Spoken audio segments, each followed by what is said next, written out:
Hello everyone, welcome to our channel. This is Srishti Agarwal. तो मैं आप सभी कक्षा 6 के विद्यार्थियों के लिए लेकर आई हूँ सब्जेक्ट हिंदी का चैप्टर नंबर 15 नौकर, जिसमें हम समझेंगे इस चैप्टर को, साथ ही साथ देखेंगे कठिन शब्दार्थ और देखेंगे प्रश्न उत्तर इसी पार्ट में। इससे पहले हमने चैप्टर नंबर 14 तक कंप्लीट सॉल्यूशन देख लिया है। अगर आपने किसी कारणवश कोई भी चैप्टर का वीडियो मिस कर दिया है तो आप हमारी चैनल की प्लेलिस्ट से चेकआउट कर सकते हैं।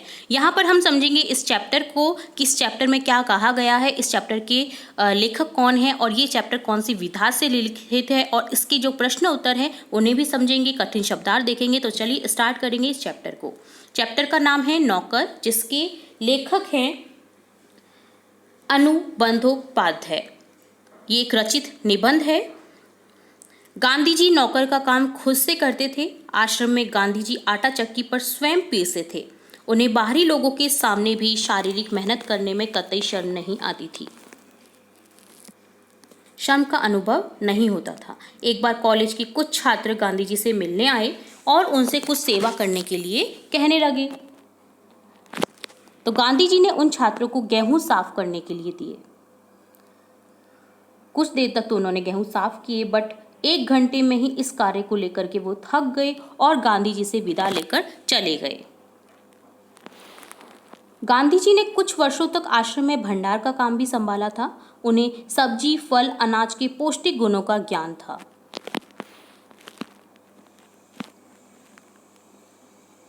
गांधी जी आश्रम वासियों को स्वयं भोजन परोसते थे, जिस कारण उन लोगों को बेस्वाद उबली हुई सब्जियां बिना शिकायत किए खानी पड़ती थी, क्योंकि गांधी जी सब्जियों को उबाल करके ही खिलाते थे ताकि उनकी पौष्टिकता नष्ट ना हो।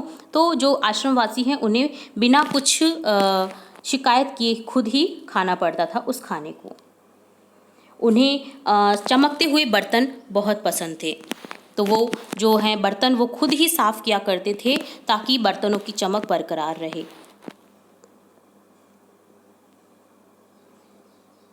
गांधी जी आश्रम में चक्की पीसने और कुएं से पानी निकालने का काम रोज किया करते थे।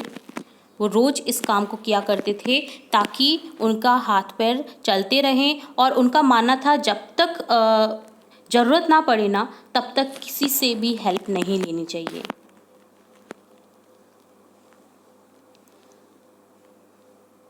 उन्हें ये बिल्कुल पसंद नहीं था जब तक शरीर में बिल्कुल लाचारी ना हो तब तक कोई काम उनका कोई और करे। उन्हें हर प्रकार का काम करने की उनमें अद्भुत क्षमता और शक्ति थी। दक्षिण अफ्रीका में बोअर युद्ध के दौरान उन्होंने घायलों को स्ट्रेचर पर लाद कर एक दिन में 25-25 मील तक ढोया था। इसी से आप अंदाज़ा लगा सकते हैं कि वो किस तरह का काम किया करते थे और किस तरह उनका बॉडी बिल्कुल स्वस्थ और बिल्कुल ऐसी थी कि आज का व्यक्ति तो कर भी ना पाए इस तरह का काम। एक बार किसी तालाब की भराई का काम चल रहा था। उनके साथी वहां पर काम कर रहे थे। उन्होंने लौटकर देखा कि गांधी जी ने उन लोगों के लिए नाश्ते के लिए फल आदि तैयार कर रखे हैं।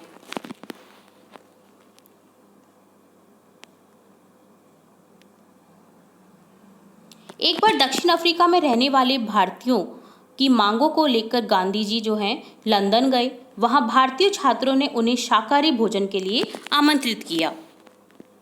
वे लोग स्वयं गांधी जी के लिए भोजन बनाने लगे। तीसरे पहर एक दुबला पतला व्यक्ति भी उनमें शामिल होकर काम करने लगा। बाद में उन छात्रों को पता चला कि वह दुबला पतला व्यक्ति गांधी जी स्वयं थे। गांधी जी दूसरों से काम लेने में बहुत सख्त थे, परंतु दूसरों से अपना काम कराना उन्हें नापसंद था। एक बार राजनीतिक सम्मेलन से लौटकर रात के 10 बजे अपना कमरा झाड़ लेने के लिए उन्होंने खुद झाड़ू लगाई अपने कमरे में, और उस कमरे को साफ करने लगे। गांधी जी को बच्चों से भी बहुत प्यार था। अपने बच्चों के जन्म के 2 माह बाद उन्होंने कभी किसी दाई को बच्चे की देखभाल के लिए नहीं रखा था। वे मानते थे कि बच्चे के विकास के लिए माँ बाप का प्यार और उनकी देखभाल अनिवार्य है। एक बार दक्षिण अफ्रीका में जेल से छूटने के बाद घर लौटते पर उन्होंने देखा कि उनकी मित्र की पत्नी श्रीमती पॉलक बहुत ही दुबली और कमजोर हो गई हैं। उनका बच्चा उनका दूध पीना छोड़ता नहीं था और वह उसका दूध छुड़ाने की कोशिश कर रही थी। बच्चा उन्हें चैन नहीं लेने देता था, रो रो कर उन्हें जगाए रखता था।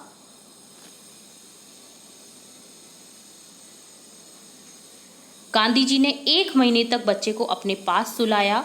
रात के लिए वे अपनी चारपाई के पास पानी रखकर सोते थे। यदि बच्चे को प्यास लगती तो वे पानी पिला देते थे।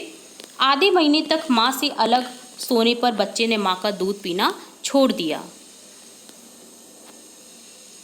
गांधी जी अपने से बड़ों का बड़ा आदर करते थे। दक्षिण अफ्रीका में गोखले गांधी के साथ ठहरे हुए थे। गांधी जी उनके सभी काम स्वयं करते। जब कभी आश्रम में किसी सहायक को रखने की आवश्यकता होती तो वे किसी हरिजन को रखने का आग्रह करते थे। उनके अनुसार नौकरों को हमें वेतनभोगी मजदूर नहीं बल्कि अपने भाई के समान मानना चाहिए।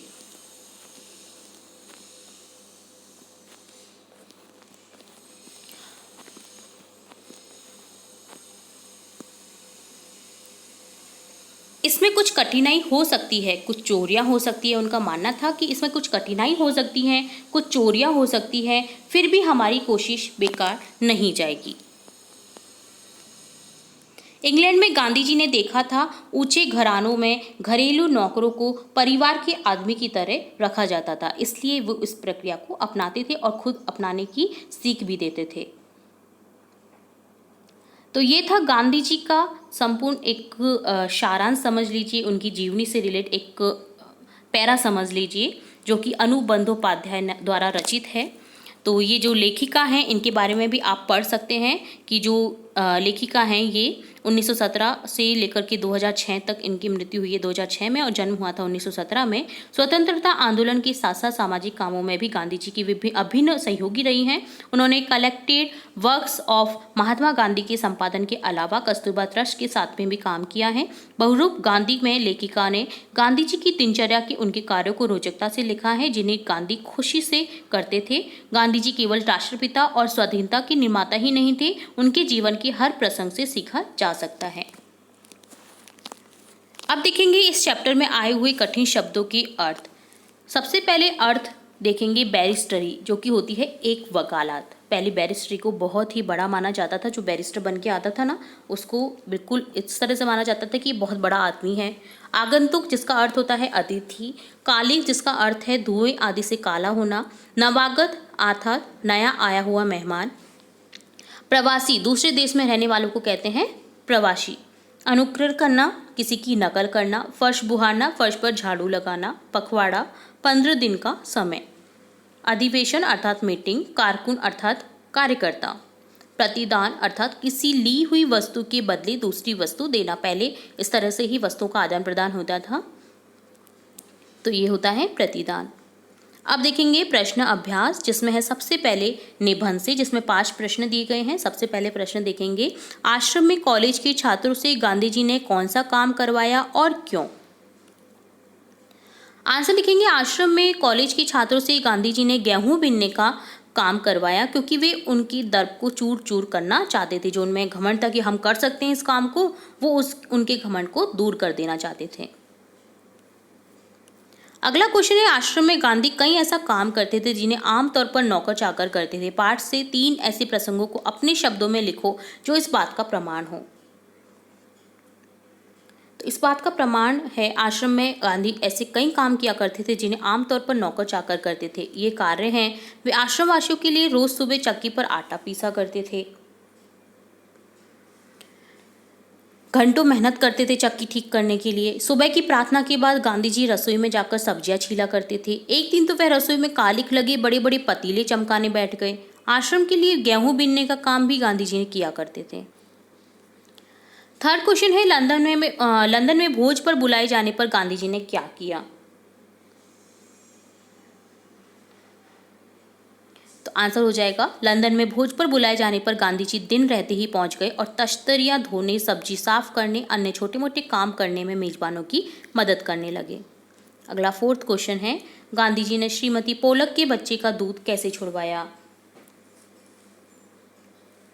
तो आंसर हो जाएगा, गांधी जी ने श्रीमती पोलक के बच्चे की देखभाल का काम अपने हाथों में ले लिया। देर रात तक थके मांदे वह जब भी घर लौटते बच्चे को श्रीमती पॉलक के बिस्तर पर से उठा करके अपने बिस्तर पर लिटा लेते। अपनी चारपाई के पास बर्तन में वह पानी भरकर रख लेते ताकि बच्चे के रोने पर उसे पिला सकें, लेकिन बच्चा जो है वो कभी रोता नहीं था। रात में आराम से सोया रहता। एक पखवाड़े तक माँ से अलग सोने के बाद बच्चे ने माँ का दूध छोड़ दिया। पखवाड़ा अर्थात 15 दिन का समय। तो माँ का दूध उसने छोड़ दिया। नेक्स्ट 5th क्वेश्चन है, आश्रम में काम करने या करवाने का कौन सा तरीका गांधी जी अपनाते थे? इस पाठ को पढ़ करके समझें और लिखें। तो आंसर हो जाएगा, आश्रम में गांधी जी स्वयं हर तरह के काम किया करते थे तथा दूसरों से काम करवाने में सख्ती बरतते थे, लेकिन अपना काम दूसरों से करवाना उन्हें पसंद नहीं था। किसी के पूछने पर वह तुरंत उसे कोई न कोई काम बता देते थे। गांधी जी को स्वयं काम करता देखकर कोई उन्हें कुछ कह नहीं पाता था। नेक्स्ट पार्ट है निबंध से आगे, जिसमें प्रश्न देखेंगे। सबसे पहले, गांधी जी इतना पैदल क्यों चलते थे? पैदल चलने के क्या लाभ हैं? लिखें। तो आंसर लिखेंगे, गांधी जी अपने शरीर को स्वस्थ रखने के लिए पैदल चलते थे। पैदल चलने से हमारे फेफड़ों के अंदर तक हवा पहुंचती है, शरीर में अनावश्यक चर्बी नहीं बढ़ती है, इससे शरीर चुस्त दुरुस्त रहता है तथा दूसरों के ऊपर आश्रित भी नहीं रहना पड़ता।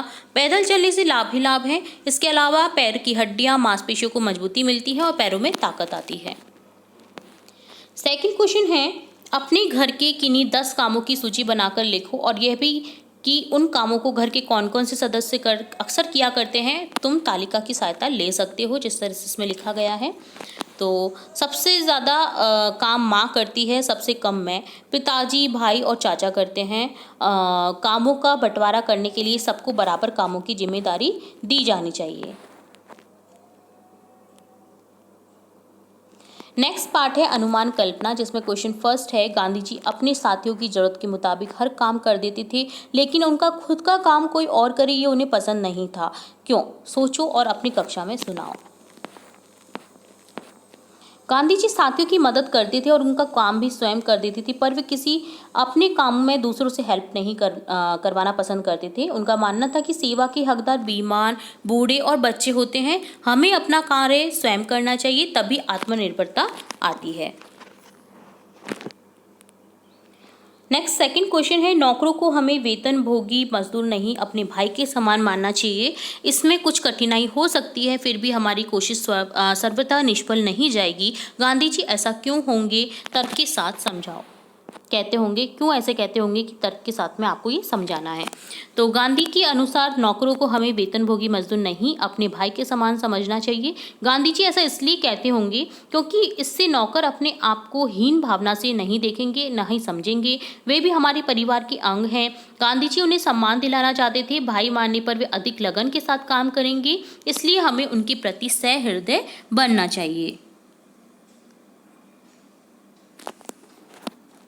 अगला प्रश्न तीसरा प्रश्न है, गांधी जी की कही लिखी बातें लगभग 100 से अधिक किताबों में दर्ज हैं। घर के काम, बीमारों की सेवा, आगंतुकों से बातचीत आदि ढेरों काम करने के बाद गांधी जी को लिखने का समय कब मिलता होगा? गांधी जी का एक दिन कैसे गुजरता होगा? इस पर अपनी कल्पना से लिखो। तो गांधी जी जो हैं घर के काम, बीमार की सेवा, आगंतुकों से बातचीत आदि कार्य निपटाने के बाद गांधी जी रात के समय बैठकर लिखते होंगे। गांधी जी में काम करने की अद्भुत क्षमता और शक्ति थी। उनका पूरा दिन व्यस्त गुजरता था, खाली बैठना वह नहीं जानते थे और थकान उन्हें कभी होती नहीं थी। सुबह उठकर प्रातः भ्रमण के लिए जाते होंगे, इसके बाद वे थोड़ा बहुत खाकर लिखने पढ़ने की कार्य करते होंगे। इसके बाद वे आने वाले से मुलाकात करते होंगे। रात्रि को सोने से पहले वे दिन भर के पत्रों का जवाब देते होंगे। प्रश्न संख्या 4 है, पाठ में बताया गया है कि गांधी जी और उनके साथी आश्रम में रहते थे। घर और स्कूल के छात्रावास से गांधी जी का आश्रम किस तरह अलग था? कुछ वाक्यों में लिखें। आश्रम वह स्थान होता है जहाँ पर घर गृहस्थी की चिंताएं छोड़कर व्यक्ति सामूहिक रूप से रहते हैं। यहाँ देश, समाज, सेवा और धर्म के कार्य किए जाते हैं। परंतु गांधी जी के आश्रम में स्वतंत्रता सेनानी, देश तथा समाज के सेवक और उनके परिवार के कुछ सदस्य रहा करते थे। आश्रम में ही उनका जीवन यापन था और आटा पीसने से लेकर के सब्जियां उगाने तक का काम वे आश्रम में किया करते थे। साथ ही आश्रम में रहकर वे देश की राजनीतिक हलचल पर भी ध्यान रखते थे। स्कूल के छात्रावास में केवल छात्र रहते हैं, वहीं रहकर अध्ययन करते हैं। वहाँ उनका रहने का उद्देश्य केवल ज्ञानार्जन होता है, उन्हें अन्य किसी कार्य करने की चिंता नहीं रहती है। प्रश्न संख्या 5 है, ऐसे कामों की सूची बनाएं जिन्हें तुम हर रोज कर सकते हो खुद से। तो आंसर हो जाएगा, निम्नलिखित कार्य ऐसे हैं जिन्हें हम खुद से कर सकते हैं, जैसे सब्जी लाना, सब्जी काटना, अपने कमरे की सफाई करना, चीज़ों को उनकी व्यवस्थित जगह पर रखना, अपने बर्तन धोना, अपने जूते पॉलिश करना, दूध लाना, माँ के काम में मदद करना, बाजार से सामान लाने में माँ की हेल्प करना या खुद लाना उस सामान को। तो इन चीज़ों को करके आप खुद से कर सकते हैं और किसी की हेल्प भी कर सकते हैं। नेक्स्ट पार्ट है भाषा की बात, जिसमें प्रश्न संख्या 1 है, पिसाई संज्ञा है, पीसना शब्द से ना निकालकर पीस धातु रह जाता है। पीस धातु में आई प्रत्यय जोड़ने पर पिसाई हो जाता है। किसी किसी क्रिया में प्रत्यय जोड़कर उसे संज्ञा बनाने के बाद उसके रूप में परिवर्तन आ जाता है, बदलाव आ जाता है, जैसे ढोना से ढुलाई, बोना से बुआई। मूल शब्द के अंत में जुड़कर नया शब्द बनाने वाले शब्दांश को कहते हैं प्रत्यय। नीचे दिए गए कुछ संज्ञाएं हैं, बताओ कि ये किन क्रियाओं से बनी हैं। तो आंसर देखेंगे, रोपाई जो कि बनी है रोपना से, कटाई काटना, सिंचाई बना है सिंचने से, सिलाई सिलना, कताई काटना, रंगाई आंगना या रंगना। ठीक है, तो ये इन संज्ञा से बने हैं, आपको संज्ञा लिखनी थी। रंगाई को रंगना भी लिख सकते हैं आप। नेक्स्ट वह पार्ट है इसी क्वेश्चन का, हर काम धंधे के क्षेत्र की अपनी कुछ अलग भाषा और शब्द भंडार भी होते हैं। पिछले पृष्ठ पर लिखे गए शब्दों का संबंध दो अलग अलग कामों से था। पहचानो कि दिए गए शब्दों के संबंध किन किन कामों से हैं। तो रोपाई सिंचाई कटाई का संबंध कृषि कार्य से है। जो आपको ऊपर दिए गए शब्द थे ना, उनके बारे में ही लिखना है। तो रोपना सिंचाई करना कटाई ये सभी कृषि कार्य से है, और सिलाई कताई रंगाई ये कपड़ों की बुनाई से है, कपड़ों बनाने की संबंधित है। ठीक है, नेक्स्ट प्रश्न संख्या 2 है, जिसमें क्या है, तुमने कपड़ों को सिलते हुए देखा होगा। नीचे इस काम में जुड़े कुछ शब्द दिए गए हैं। आसपास के बड़ों से या दर्जी से इन शब्दों के बारे में पूछें और इन शब्दों को समझकर इनसे कुछ वाक्य बनाएं। तो शब्द हैं तुरपाई, बकिया, कच्ची सिलाई, चोर सिलाई। तो तुरपाई से बनेगा, देखिए, पायजामा के अंदर से तुरपाई अच्छी नहीं है। बकिए से बनेगा, कपड़े पर जहाँ निशान है वहाँ मशीन से बकिया कर दीजिए। कच्ची सिलाई क्या होती है, कच्ची सिलाई करने के बाद उसकी पक्की सिलाई करो। चोर सिलाई, कपड़े में चोर सिलाई कर दो जिससे वह बाहर से ना दिखे, यानी छुपी हुई सिलाई। ठीक है, तो इन शब्दों के अर्थ इस तरह से आपको समझ करके वाक्य बना लेने थे। अब अगला प्रश्न है, नीचे लिखे शब्द पाठ से लिए गए हैं, इन्हें पाठ में खोजकर बताओ कि स्त्रीलिंग है या पुल्लिंग। कालिक, कालिक है स्त्रीलिंग, कालिक लगी है, ई आ रहा है ना वाक्य में, अर्थात स्त्रीलिंग है। भराई स्त्रीलिंग है, भराई कर रहे हैं, है ना। चक्की स्त्रीलिंग है, चक्की को पीस रहे हैं, चक्की पीस रही है। रोशनी, रोशनी हो रही है, स्त्रीलिंग है। सेवा स्त्रीलिंग है, स्त्रीलिंग है ये। ठीक है, और पतीला, पतीला पड़ा है, अर्थात आ रहा है, अर्थात पुल्लिंग है। ठीक है, पाठ में जो वाक्य आए हैं उनके अनुसार इनके लिंग का ज्ञान हो जाता है। वाक्य के अकॉर्डिंग आप समझ सकते हैं कि कौन से लिंग से जुड़े हुए हैं। ठीक है, तो इस तरह से डन होता है आपका ये चैप्टर 15 नौकर, जिसमें हमने सभी प्रश्न उत्तर स्टार्टिंग से लेकर एंड तक देख लिए हैं और कंप्लीट चैप्टर समझ लिया है। चैप्टर के साथ साथ कठिन शब्दार्थ समझ लिए हैं। अगर आपको फिर भी किसी क्वेश्चन में, पाठ के किसी प्रसंग में डाउट रहता है तो आप कमेंट बॉक्स में कमेंट करके पूछ सकते हैं। इसी तरह हम नेक्स्ट चैप्टर भी देखेंगे। नेक्स्ट और भी जो आपके इम्पोर्टेंट वीडियोस हैं वो भी हम देखते ही रहते हैं हमारे चैनल पर। तो जुड़े रहे हमारे चैनल के साथ। वीडियो को पूरा देखने के लिए धन्यवाद।